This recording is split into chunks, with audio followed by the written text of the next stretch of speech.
Trump ने India पर वापस 100% टैरिफ लगाने की धमकी दे दी है।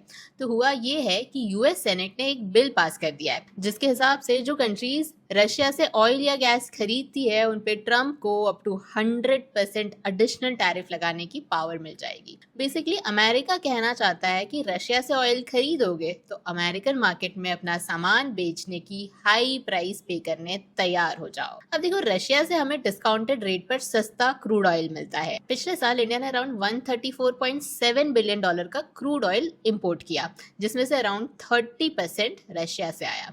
इससे इंडियन रिफाइनर्स को सस्ता क्रूड ऑयल मिला, एनर्जी कॉस्ट मैनेज करने में हेल्प हुई और इनडायरेक्टली इन्फ्लेशन पर प्रेशर कम रखने में भी सपोर्ट मिला।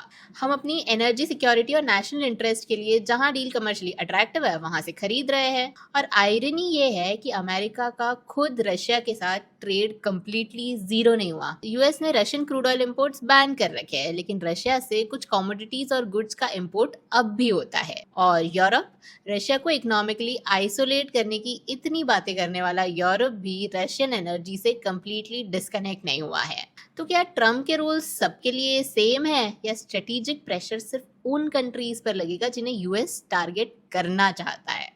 और अगर इंडिया रशिया से ऑयल खरीदना कम करता है, इसका मतलब ऑटोमेटिकली ये नहीं है कि रशिया का वो ऑयल दुनिया में बिकना बंद हो जाएगा।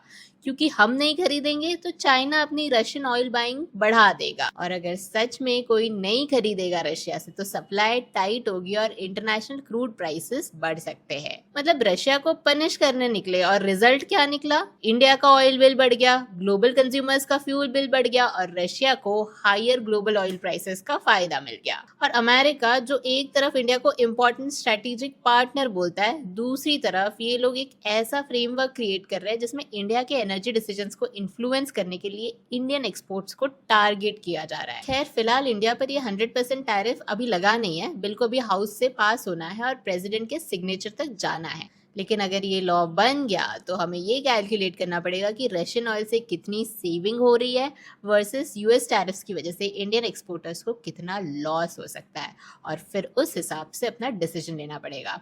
ऐसी काम की बातें तो मैं रोज ही बताते रहती हूँ, फॉलो करना मत भूलना।